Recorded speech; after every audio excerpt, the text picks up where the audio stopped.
Like there isn't really a vehicle to take people or artists or producers from ground zero to the big leagues until now. What's going on? This your boy Joe Young. You live at the music department. One half of that music department is myself. The other half is Give Richard. We got Young Skillz on the camera. That's that Truth Tella Network. We in here for part 2 of episode 1. So here we go. Let's do it.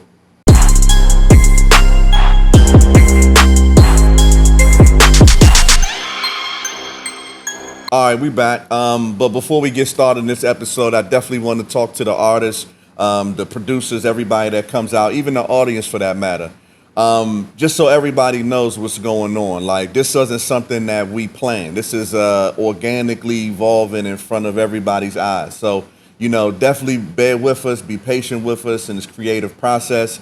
But with that being said, we want to make sure that everybody stays professional, and anytime you come to a music department event, bring your A game, but also bring your sense of community. There are other artists up there that are sensitive about their shit that we want to keep in mind, and you as well. So when you come out, come to participate with that type of mind frame. But like I said, this isn't something that we planned on doing. It's kind of evolved. We only opened the studio. The studio's only been open now since for about 4 months.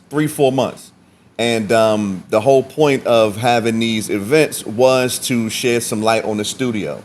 Now these events in this music department live has taken its own form, which is a beautiful thing. You're sitting back watching this baby grow up, and it's growing up fast. So we're glad that you guys are coming and being a part and witnessing history being made and contributing to this historical event. So continue to contribute, and we'll continue to show up for you guys as well. So definitely want to get that out the way, but let's get into some of these performances. Say you done, but your actions don't say the same. Baby, you know my name. So what we just saw was K-Way. First and foremost, sorry y'all. I know I'm looking super greedy, but this is how we get into our mode.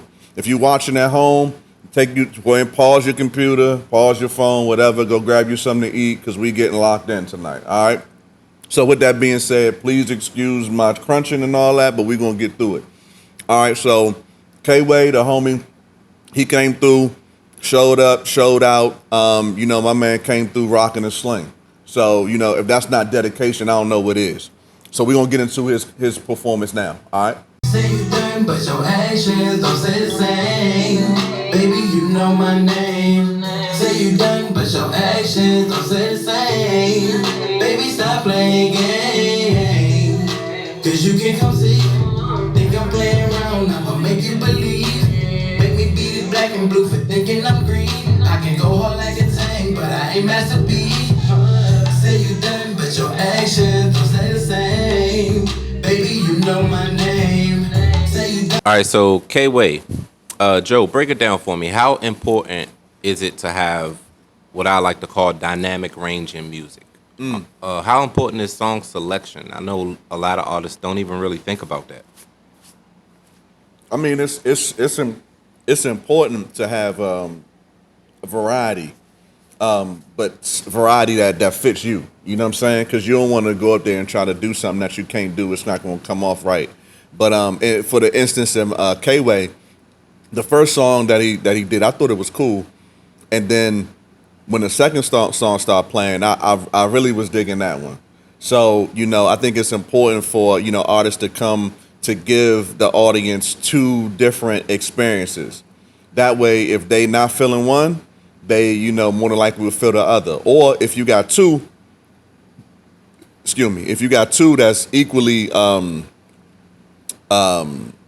I guess up there or engaging, then it makes just for a better audience experience either way. But definitely as a fail-safe, you should have 2 different vibes. K-Way, I just want to give a big shout outs to New Orleans. One time. Can you expound on the reach of this new emerging showcase that you're putting on? I mean, it's bigger than the DMV already.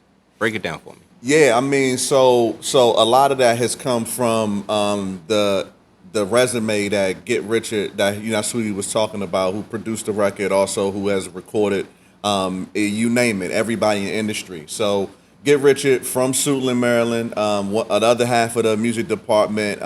He has a very subtle and humble reach that has spoken to those artists or those entertainers that want to stay close to him because they like working with him. They basically starting to contribute to the community that we're building here. So we're not just hearing artists from the area. You're hearing artists from all over the map coming in and actually sprinkling their little season into everything that we got going on. That's going to not only make for a better show and make for a better experience, but it's also going to make for better networking, because you wouldn't be able to work with artists that are on their way up in this way. So that's the other dope thing about what we're building. Is like, once you step into the music department, you automatically become part of the music department just by default. That's just how it go. You back dig again. Pouring up that yak again while I'm fishing on bait. I'm on this side. I can run this block. Don't forget the blink. That's your motivation for all the niggas in the pen. Okay, so we just saw 4X and 2X perform, and what electrifying performance, man. I like how they played between each other, man. But let's break that down right now. I know shit get hard, but we gon' make it out that drive. Can't come down this one way with no taxi, sending shots. Sometimes I want crash, but I just have to hold it back. This is the energy that I like. I'm calling this bitch, she got her head inside my lap. I'm down, little bitch on my phone like where you at? I just got whacked. One thing I want to know, because I have a friend, he sent me music today. Young guy, real young guy. And he is nervous about getting into the music scene a little bit. He said that the track he sent me, I'm the fourth person that's heard it. Okay. So it's pretty all right. I liked it, know. Okay. So how important is it to break out like these young gentlemen at a young age and just get out there and do it?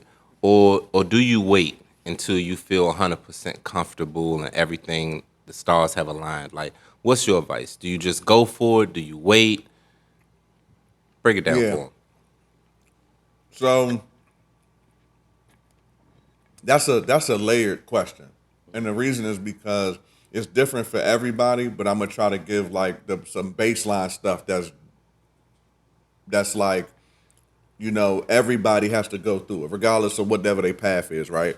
So when you're talking about the timing and all of that other stuff, like, what point should you get out there and this, that, and the third, that has to do more with how comfortable you are as an artist. That's just number one, because there's a bunch of artists that are really, really dope, but at the same time, they may not be as comfortable sharing their creativity or their talent with the world.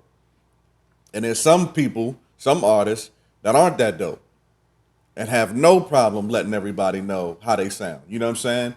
So it's one of them things. It's like how comfortable you are as an artist. Now, at the point where you are performing like these guys right here, they're going down this road to somewhere just to get out, perform, just to perform.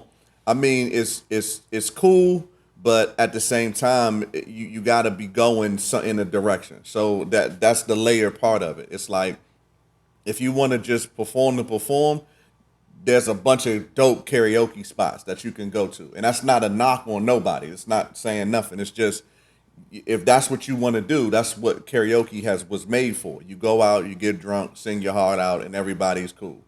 If you were trying to go somewhere, then places like the music department and the music department live are platforms for people who understand that putting their brand on a stage like this is going to help them get to where they're going.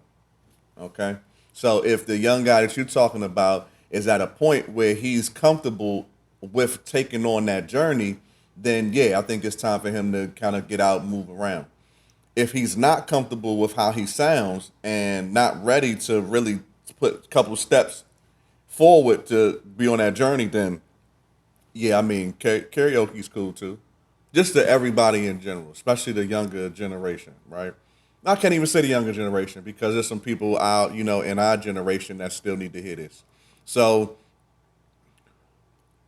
people choose certain paths in life because they feel like this is certain roads require less work.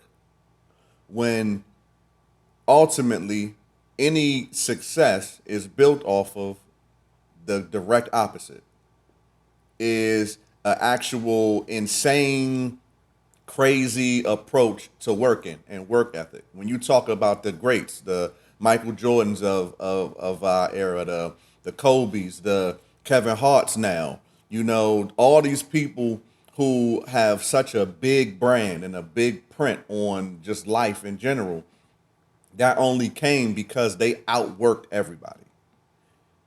They outworked everybody. And I'm saying Kevin Hart too because there's, people can argue, is he funny, is he not funny, is whatever, right? But the fact that everybody knows who Kevin Hart is around the world shows that he put some work in, and not just some work. He outworked everybody.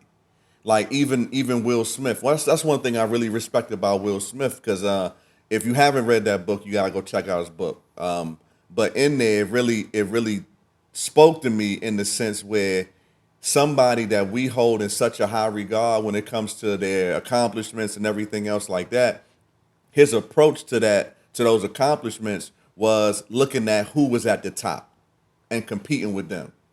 His competition was Tom Cruise. So he saw what Tom Cruise was doing, not only from an artistic standpoint, but how was Tom Cruise marketing everything? How was he, winning at the box office? What was strategic about that? So you couple the talent and the work ethic, that's very hard to compete with. That's super hard to compete with. So I know I kind of went a little around the topic, but I'm tying it in here. It's like when people don't want to work and they're trying to do something that they feel like doesn't require work, it shows. It shows when you don't put the work in, right? So I'm an artist, Joe Young. Joe Young is an artist, and I'm here, and we're putting this type of energy into something that doesn't have nothing to do with my music. Just imagine the type of work or the type of energy I put into my stuff. You see what I'm saying? It's going to be hard for somebody to really compete with me in that way. And there's some other back stuff that's going on too, which allows me to do what I'm doing. But at the same time, that's illustrating that point. It's like I've accepted the fact that it's going to be some work, and not even just some work.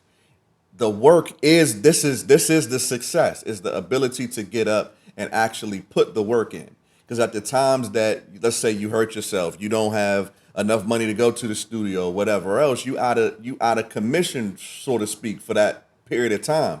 And you got to figure out how you're going to work on something else instead of just sitting around. And you can tell when, certain people try to give you some half-ass product, and they'll actually get mad at you because you're not praising the product. You know what I'm saying? It's because like it feels like some bullshit.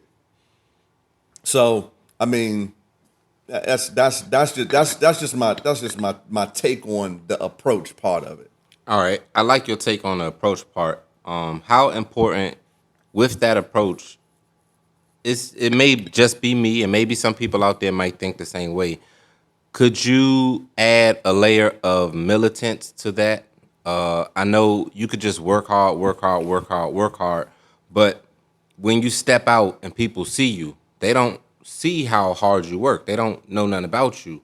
I think maybe the militance is probably carrying yourself a certain way, uh, like turning it on, turning it off. So is that important to match with the work ethic, or is that a separate thing you think? No, so I actually disagree with they can't see the work because anybody that has put in the work, the outward display of it, you be able to see like, oh damn, this shit tough. Like, Truth Teller Productions can pull up somewhere. No, Truth Teller Productions can say they do X, Y, and Z. But when Truth Teller Productions pulls up or Truth Tella Network pulls up, you'll be able to see the work that's been put in. You see what I'm saying? Like, it's certain things that go on behind the scenes that only come across in the final product. Dig what I'm saying? So it's the same thing in, your artwork. So if you just sit up there and you just threw a bunch of colors at this canvas, people gonna be able to tell. If you and the verses you sitting down and using charcoal to, sketch out and draw out a whole mountainside in Italy somewhere and all of that, like those are the feel is going to be two different things.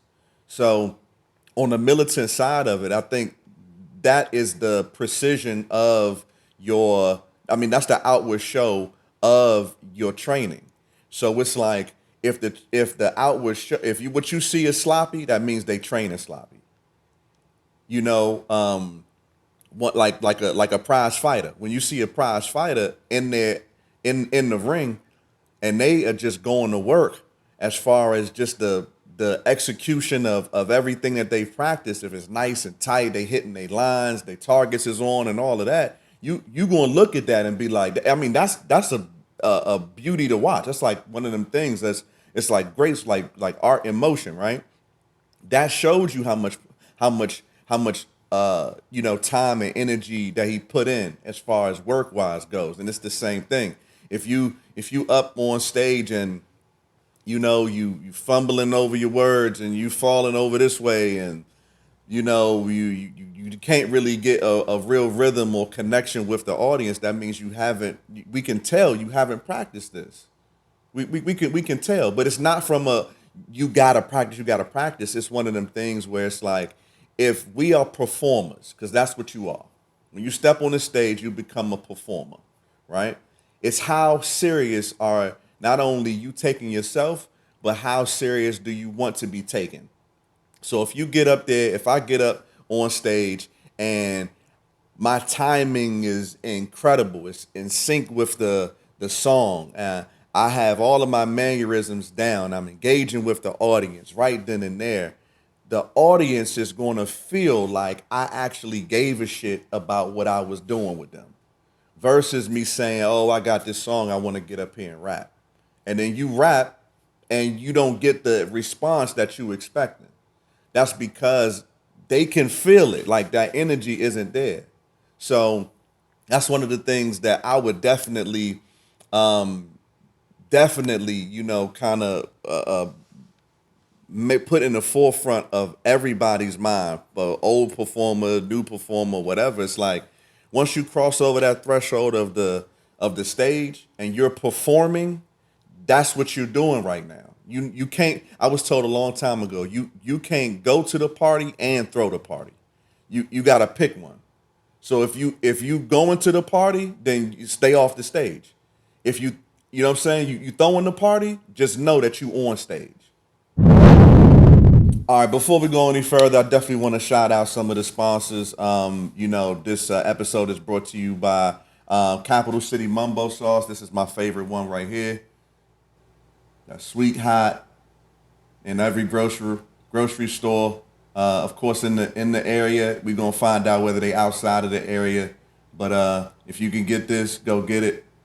Goes great with everything. I know I got my hip hop fish and chicken right here. You know how we do. And then my other favorite. I know last time we had a ginger ale. This time we're going to do that San Pellegrino. All right. So let's go ahead and get this popping. Let's see how this sounds. Nice and tight. Pop the plan B's like the M&M's. I can have no baby with that nigga cause I'm sick of him. I'm not in my future, I really don't see you in it. Manifesting these millions and everything that I desire. Okay, so who we just saw was the sweetheart, Kai. So Big Kai, we're going to jump into her performance right now. Gotta get your home me tonight. Might do the freaky things that you really like. Yeah, doing squats on the dick till it hurt me. Choke me, eat me, squeeze me, whatever. Do it how you doing when you See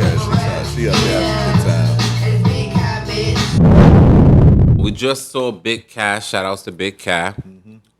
Very dope female performer, and she come with the whole squad Every time. every time. One thing I want to know though, how important is it as far as beat selection? I hear a lot of these, just artists in general, but more local artists, they're picking industry beats versus original beats. Is that important to you? Does it matter? Break it down for me. Okay, so it is important, for you to have your own sound, right? The problem with that though is there aren't a lot of producers that know how to make music for a specific sound. So that's one of the benefits, and that's where I'm spoiled because I get to work with Get Richard, who has that whole range. Like, he'll sit down with you, create something specifically for you, so anybody else would kind of sound silly on it. You know what I'm saying? And then kind of build it from there. So, shameless plug, Get Richard at Get Richard, on IG. So definitely go check out Cuz. But I understand why artists pick industry beats for that reason, because they want to display a certain side of who they are, but they don't have access to the actual music that's going to do that. So they got to kind of get with what sounds the closest thing to it, right? Versus telling a producer they want a certain sound and then they giving you back some bush, and then you stuck with having to deal with it. You know what I'm saying? So it is important. If you can, definitely try to lock in with a professional producer that can actually give you the sound that you want. If you gotta, work with it while you can, I encourage you guys to go to different producer battles, different producer events. Shout out Open Gym, shout out Fresh Produce. That is a producer platform that there's a bunch of great producers out there where artists can go and mix and mingle, network, be able to work with them on getting their sound together, because that is super important. I kind of like when I see these artists, they zone out, they're one person that I can say, but she's such a professional. She's been doing it for a lot of years, a mega star, but Erykah Badu. Right. India Ari, those type of, they just get on stage, they zone out, they put you in a trance. It looks like they're in a trance. It's like they don't even pay you attention. But then you have your super attentive artists that are there for you and like super in your face right there. Sauce Walker, Right. The Baby, Meek Mill, even Drake, if he ever comes to a smaller venue. Right. How important would you say, or is it really not important at all, to either be in that trance state or be attentive? Like, what would you even call it? Yeah, I see what you're saying, and I think that is a personal or personality thing. You know what I'm saying? So with Kai, she seems more laid back, right? And if that's the case, if you want to display the laid back nature of your art, you do have to have some type of segue to that, because there may be another artist or the DJ may have just got finished playing something hype, and you want to transition the crowd mentally into what you're about to give them. You know what I mean? So there should be some type of segue into that. That's one way to do it. The other way to do it is to try to keep some of that hyper energy. If you already know you're going to be a little more laid back, you can bring them from where they are down to where you want them to be over the course of your performance, versus it being like right in the beginning. You know what I'm saying? Because it's difficult a lot of times to get a bunch of people on the same page immediately, like in a short period of time. So she was in there. She was already, enjoying the flowers and herbs and all of that. So that may have been a great opportunity to make sure that you got a pulse on who else is right there with you. Like, because at the music department, we are a free thinking place. It's a very creative environment. We're very H2O friendly. You know what I'm saying? So that I'm sure helps with some of the jitters that some artists may have. But when you come into the stage, you got to remember that not everybody processes the same way you do. So being attentive to the crowd allows you to really get a pulse on them. So that way, you know, you could come in at either a 5 or a 9, depending on where they are. You know what I'm saying? Hey, is everybody with me tonight? If you get, yeah, maybe. Okay, then you can raise it a little bit. But if you say, is everybody with me tonight? And they like, hell yeah, la la la. That means you can't be, you can't come in at a 4. You got to meet them there. You know what I'm saying? So those are just other little tips and tricks. If this is what you're going to do, you're going to be in front of people, you got to learn people, you know, and the more you know, the more you grow. Bitch, you act like my name hard. 70 rappers, I'm in motherfucking bump. Sorry for the wait, little white collar. You ain't made it yet, work a little harder. Gotta be a dime, she on my roster. Okay, so the last clip we just saw was of Slim Bless. He was able to come through and bless the mic for us. So let's get into that performance. I feel away when I touch on her body. I might be all clean. And he got a unique voice. Him and Vic and H Green, they have some very unique voices.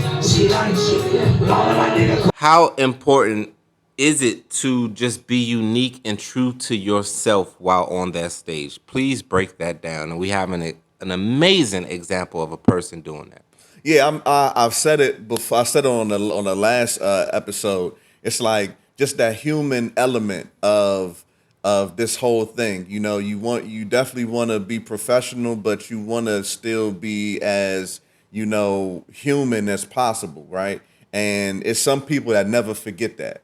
And, you know, Slim is definitely one of them. Like when he came up there, just like we were talking, like, you know, before he even started, it seemed like he was ready to you know, to share his world with us, you know what I'm saying, so to speak. So, you know, that was kind of suspenseful. You hanging on the edge of your seat, and then you know, music starts going. He starts rapping. You hear his voice, a little raspy. Like I was saying, I wasn't a fan of the production. Again, I get to listen to freaking, you know, caviar beats and champagne beats all day long. Get rich, get rich, get rich. I mean, easy as that. So, you know, after I kind of got over the production part of it, you know, what shined through was his lyrical ability, and what he was doing on such a subpar beat was kind of intriguing. It was like, oh shit, like he just like going.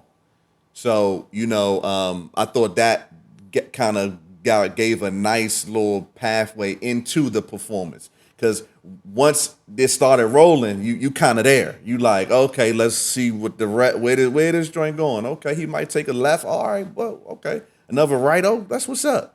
You know what I mean? Just don't slam on brakes and we good. You know what I'm saying? So he did a good job of doing that. And just watching it with the way, you know, Truth Tella Network has it set up, I didn't realize I was looking at several angles of the performance until, you know, it started to move again. So, you know, just capturing that part of it, you know, really is almost helping him tell the story on stage. That was dope. So a lot has happened since the first episode, and we were supposed to do another one, you know, early this month or early last month. I can't remember, but we kind of off our, you know, we try to do it once a month, and we slid into something else. But a lot that's happening is the doors that's opening from us just being in motion. And as we're in motion, we're able to tap back into where Get Richard kind of left off from him being on the road. Get Richard, just to kind of give you a brief resume of Main Man, he's responsible for the XXX Temptation that you guys have today. You know the late great XX Temptation. He was facilitated his very, very first tour. I remember Rich FaceTiming me from the actual tour, just so excited about, you know, the energy that, you know, a young XXX Temptation was giving his crowd. And to have someone that was at the very beginnings of such an explosive career like that, you tend to shut up a little bit more and you tend to listen. So a lot of the conversations that him and I have had about this time in the journey of the music department is eerily similar to the XXX run, to where we had an opportunity to put our energy inserted into a community that didn't know they needed it until they had it. You know what I'm saying? And then now that they have it, it's almost pulling us away from what we thought was our purpose and putting us into what we're doing right now, which is kind of pulling out all of these talents, all these life experiences to say, you know what, we really are a resource for all of the artists, not only in this area, but in the mind frame of making this their career. Because what we can do is we can offer them a realistic view on what it's actually going to be versus what they think it is. And what they think it is people just love your music so crazy that they overnight you just blow up and this, that, and the third. And that's not what happens. That XXX Tentacion tour showed Rich that you get big by moving around. That's how it happens. It doesn't happen the other way around. And if more artists would understand that, they wouldn't feel so compelled to stay where they are. They would feel more excited and more energized about moving around and sharing their art with more people that's not in their immediate vicinity. Because if you think about it, the more you get out and you're able to touch people that don't know your story or have any reference point for why you do what you do, when they see what you have, you pull up with a piece of art and they're like, they have so many questions. They're like, okay, well, where did this start? Like, why do you use this term? And why is this bounce this way? La, la, la. That's where you're the most effective in trying to explain something or explain your story to a captive audience versus it being you trying to differentiate yourself from somewhat of the same stuff. 18-city tour, 30 days to different colleges up and down the East Coast and maybe out to the Midwest for this very reason. So you can get in front of the audience that actually want to hear something new and they actually want to hear what you have to say. You just got to go out there and put yourself in front of them. Ask me how in the comments or ask me how by hitting up the music department DMV. That's at the music department DMV on IG or on TikTok. You can follow us on there. We just finally got a TikTok page. It's the same thing at the music department DMV. Anywhere in between that, if you got my number, hit me. If you don't, then IG is the best way. So shout out to all the artists, shout out to all the producers that came out and all just the party goers that made the music department live episode 1 a success. So shout out to y'all. Okay, so what I need you guys to do is not only follow, subscribe, and do all that other good stuff that you normally do with the other podcasts, but I need you to do something extra for us. I need you to go and tell somebody that you saw the Music Department Live podcast and send them over so they can be a part of the music department community. I go by Joe Young. Other half of the music department is Get Richard. He's in the studio cooking up right now. And until next time, I'm going to see y'all later. Bye. Truth Tella.